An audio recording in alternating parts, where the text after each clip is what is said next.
अस्सलामुअलैकुम, welcome back. कैसे हैं आप सब। आज मैं आपको बताऊंगी स्पेशलाइज्ड एनिमल सेल्स के बारे में। तो आप ये वीडियो एंड तक देखिएगा और जिन लोगों ने अब तक मेरे चैनल को सब्सक्राइब नहीं किया वो उनसे मेरी रिक्वेस्ट है कि वो मेरे चैनल को सब्सक्राइब कर दीजिए। चलिए हम शुरू करते हैं। Some organisms are made up of a single cell which carries out all the processes of life. Many other organisms, including you, are multicellular. कुछ organisms एक सेल से बने होते हैं, उनको हम कहते हैं यूनिसेल्यूलर। ये लिखा हुआ नहीं है इधर, लेकिन मैंने पढ़ा हुआ है कि यूनिसेल्यूलर उनको कहते हैं। और दूसरे ऑर्गेनिज्म जिनके अंदर बहुत ज़्यादा सेल्स होते हैं, एक से ज़्यादा सेल्स होते हैं, उनको कहते हैं multicellular. They are made up of more than one cell and often millions or even trillions of cells. Multicellular organisms एक सेल से ज़्यादा और वो मिलियंस और ट्रिलियन सेल से भी बन सकते हैं। Many cells many jobs. The cells in a multicellular organism are not all the same. Many of them are specialised cells. जो सेल्स मल्टीसेलुलर ऑर्गेनिजम्स में होते हैं वो हर सेल सेम नहीं है। कुछ सेल्स, ज़्यादातर सेल्स स्पेशलाइज्ड सेल्स हैं।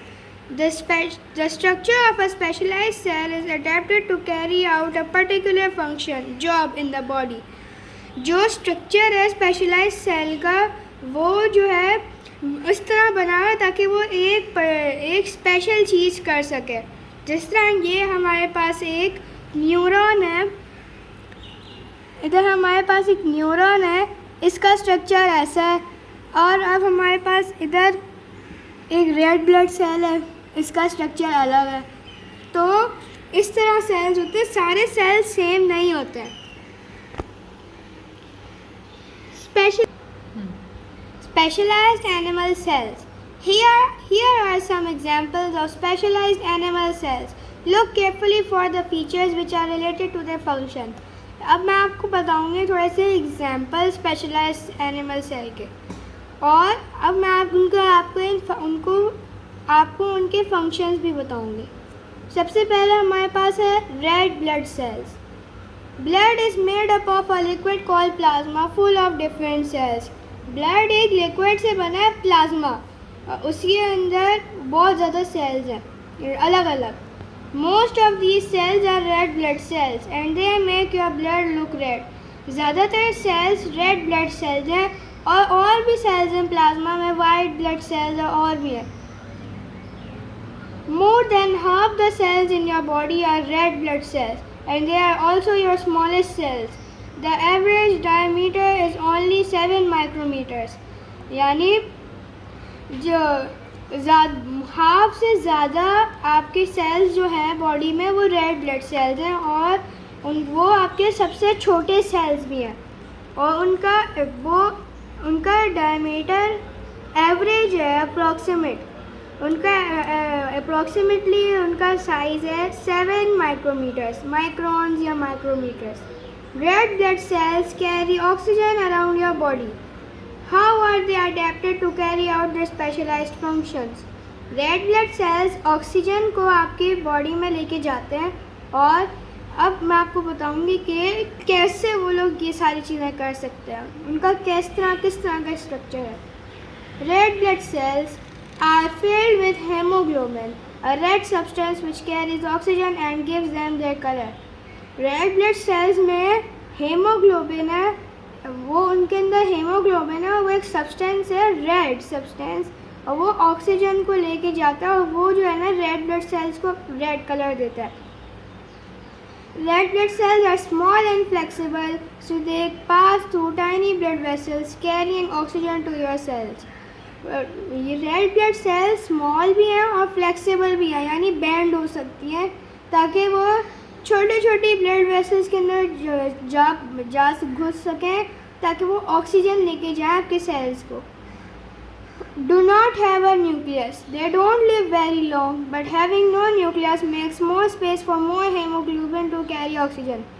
रेड ब्लड सेल्स के पास न्यूक्लियस नहीं है, वो इतने देर रहते भी नहीं है, लेकिन जब उनके पास कोई न्यूक्लियस नहीं है तो और ज़्यादा, क्योंकि न्यूक्लियस भी एक स्पेस लेता है, अगर न्यूक्लियस नहीं है तो और ज़्यादा स्पेस हो जाएगी और फिर और हेमोग्लोबिन होगा ताकि और ऑक्सीजन जा सके आपके सेल्स के पास.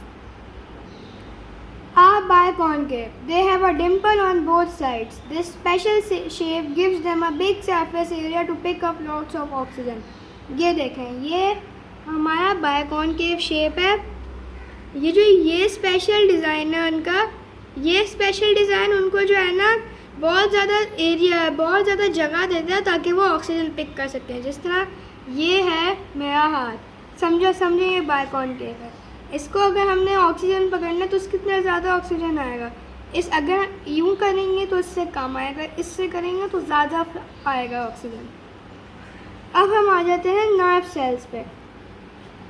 Living things are sensitive. They respond to their surroundings. As you sit in your classroom, you see your teacher and the other students. You hear voices and you feel your desk. You reach out and turn over a page or pick up your pen. Living thing sensitive है और वो अपने surroundings को देखती रहती है, respond करती रहती है अकॉर्डिंगली. जब हम अपनी क्लास में बैठते हैं, हम अपने टीचर और दूसरे बच्चों को देखते हैं, हमें आवाज़ें भी सुनाई देती हैं और हम हमारा जो टेबल है उसको भी फील कर सकते हैं. हम पेज को भी टर्न कर सकते हैं. इस तरह पेज को यूँ टर्न कर दिया मैंने, यूँ, और मैं अपना पेन भी पकड़ सकती हूँ. These actions are possible thanks to your neurons or nerve cells. These specialized cells carry electrical messages around your body in long extensions of the cell called axons. ये जो एक्शंस है जो मैं आपको बताई थी कि पेंसिल पकड़ा, पेज टर्न किया, अपनी टीचर को देखा, ये जो है न्यूरॉन्स, आप न्यूरॉन्स भी कह सकते हैं, नर्व सेल्स भी कह सकते हैं. ये लोग ये सेल्स हमारी हेल्प करते हैं ये चीज़ें करने में. ये स्पेशलाइज सेल्स हैं, ये इलेक्ट्रिकल मैसेजेस लेके जाते हैं, बिजली वाले नहीं, असली इलेक्ट्रिकल नहीं. जो जिस तरह हमें किसी चीज़ से कुछ लग गया हमें, तो अब हमें कुछ तो करना पड़ेगा ना, या तो हम चीखेंगे या तो हम रोएंगे, इस तरह से कुछ होएगा. तो ये आपको ये नज़र आ रहा है, ये एक्सॉन है. ये चीज़ है, ये इसके ऊपर येलो इंसुलेशन लगी हुई है ताकि और जल्दी मैसेजेस कैरी हो. Some of them carry messages with information about the world to your brain. कुछ न्यूरॉन्स इंफॉर्मेशन लेके जाते हैं from the world to your brain. यानी अगर ये मेरा हाथ है, मैंने कुछ टच किया है, तो कोई गर्म चीज़ टच की है, तो फिर इंफॉर्मेशन जाएगी मेरे ब्रेन के पास ताकि वो ब्रेन मुझे बताएगा कि कैसे रिएक्ट करना है. Others carry instructions from your brain to other parts of your body like your muscles. और कुछ न्यूरॉन्स जो ब्रेन ने बोला होता है ना, वो इन्फॉर्मेशन आपके लेकर जाएगा. जैसे मैंने कोई चीज़ गर्म चीज़ मैंने छेड़ी, तो फिर इसके बाद कुछ तो रिएक्ट होएगा ना, जल्दी से मैसेज जाएगा मेरे ब्रेन के पास. तो कुछ न्यूरॉन्स लेके जाती हैं, कुछ न्यूरॉन्स वापस लेकर आती हैं ब्रेन का reply. There are many types of neurons, but they all have some features in common. बहुत तरह के न्यूरॉन्स हैं और उनके पास कुछ चीज़ें जो कॉमन है, जो होती हैं. ये अब हम आ जाते हैं उनके फैक्ट्स पे. Neurons are long to carry messages around the body. Axons can be 1 metre और लॉन्गर. यानी जो न्यूरॉन्स होते हैं वो बड़े लंबे होते हैं ताकि वो मैसेजेस बॉडी में ट्रांसफ़र कर सकें, लेके जाएं. और एक्सॉन्स 1 मीटर के भी हो सकते हैं या उससे ज़्यादा भी हो सकते हैं. Have branches to connect to other neurons. उनके पास न्यूरॉन्स के पास ब्रांचेस हैं ताकि वो दूसरे न्यूरॉन्स से भी जो है ना कनेक्ट हो सकें. Have insulation around them so electrical messages travel faster. मैंने आपको दिखाया था इंसुलेशन भी है उनके पास ताकि इलेक्ट्रिकल मैसेजेस और जल्दी जाए. अब हम आ जाते हैं third type, epithelial cells. Epithelial cells are specialised cells found in many places in animal bodies. Epithelial cells वो स्पेशलाइज्ड सेल्स हैं जो बहुत ज़्यादा जगहों में जो ज़्यादातर जगहों में ढूंढी। Epithelial cells are specialized cells found in many places in animal bodies. Epithelial cells वो cells हैं, specialized cells हैं जो उन जगहों जो ज़्यादातर जगहों में होती हैं और they line all the surfaces in your body. Example, your skin, blood vessels and organs. वो जो है ना उन सरफेस बहुत ज़्यादा सरफेस उन योर बॉडी में होती है, जिस तरह स्किन पे भी होती है, ये देखिए स्किन, और अब ब्लड वेसल्स में भी होती है और ऑर्गन्स में भी होती है. Ciliated epithelial cells are covered with tiny hair like cilia. जिस तरह ये है, जो ये टाइनी सा हेयर है, ये cilia है, which beat to move things about in your body. They need a lot of energy, so they always contain lots of mitochondria. और जो है ना ये लोग बीट करते हैं, अंदर से वो हिलते रहते हैं ताकि वो चीज़ों को हिला जो भी डस्ट पार्टिकल्स होते हैं उनको वो पकड़ सकें. और जो सीलिएटेड एपिथेलियल सेल्स होते हैं उनको बहुत ज़्यादा माइटोकॉन्ड्रिया, उनको बहुत ज़्यादा एनर्जी चाहिए होती है क्योंकि जो हेयर है ना, सीलिया को बेसिकली बहुत ज़्यादा एनर्जी चाहिए होती है, तो इसलिए उनके अंदर बहुत ज़्यादा mitochondria.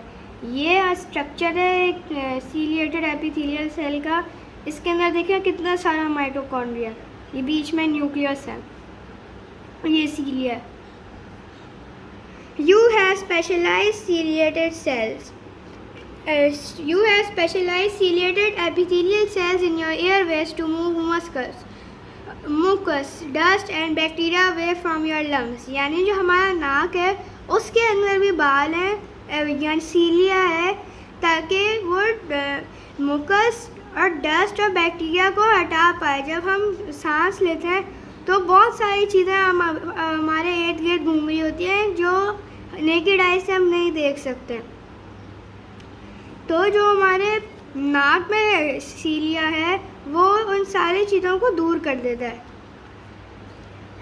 Ciliated epithelial cells have cilia which beat to cause movement. ये मैंने आपको बता दिया कि सीलिया होता है उनके पास ताकि वो हिले और वो जो भी डस्ट और वगैरह चीज़ें होती हैं उनको हटा पाए.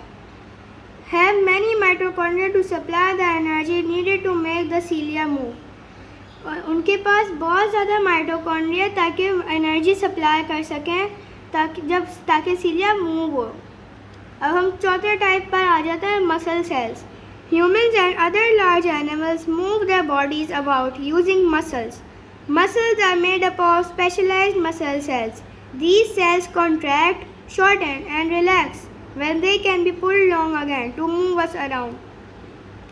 यानी जो ह्यूमन जो दूसरे बड़े बड़े एनिमल्स के अपनी बॉडीज़ को मसल्स से हिलाता है. मसल्स भी स्पेशल मसल सेल्स से बने हुए हैं. ये सेल्स कॉन्ट्रैक्ट ये होता है, जिस तरह मैंने छोटा कर लिया अपना बाजू को, और ये relax, contract relax and relax, ताकि वो और बड़े हो जाएं. जब कॉन्ट्रैक्ट होते तो छोटे हो जाते हैं, रिलैक्स होते हैं तो बड़े होते हैं. To move us around. The muscle cells that move your body around are called skeletal muscle cells because they move your skeleton. वो मसल सेल्स जो हमारी बॉडी को हिलाते हैं, जिस तरह हमारे पैर में जो मसल सेल्स हैं और भी मसल सेल्स हैं, उनको स्केलेटल मसल सेल्स कहते हैं क्योंकि वो साथ साथ स्केलेटन को भी हिलाते हैं. अगर आप उनको माइक्रोस्कोप में देखेंगे तो वो स्ट्रिप्ड होंगे. ये देखें, ये स्ट्रिप्ड हुए हैं ना, ये स्केलेटल मसल सेल्स हैं. इनको थोड़ा सा स्ट्रिप लाइनें बनी हैं, इसलिए इसको स्ट्रिपी स्केलेटल मसल सेल्स कहते हैं. Muscle cells have stripes due to the different proteins inside them. These let them contract and get shorter. ये सेल्स होते हैं, इनके अंदर स्ट्रिपी इसलिए होते हैं क्योंकि इनके अंदर बहुत ज़्यादा अलग अलग प्रोटीन्स होती हैं. ये प्रोटीन उनको हेल्प करती है कॉन्ट्रैक्ट करने में और छोटा होने में. They also contain many mitochondria to release the energy needed for the muscle cells to contract. तो ये जो स्केलेटल मसल सेल्स होते हैं इनके अंदर भी बहुत सारे माइटोकॉन्ड्रिया होती है, क्योंकि जब सेल इनको कॉन्ट्रैक्ट करना होता है तो उनको भी बहुत ज़्यादा एनर्जी चाहिए होती है।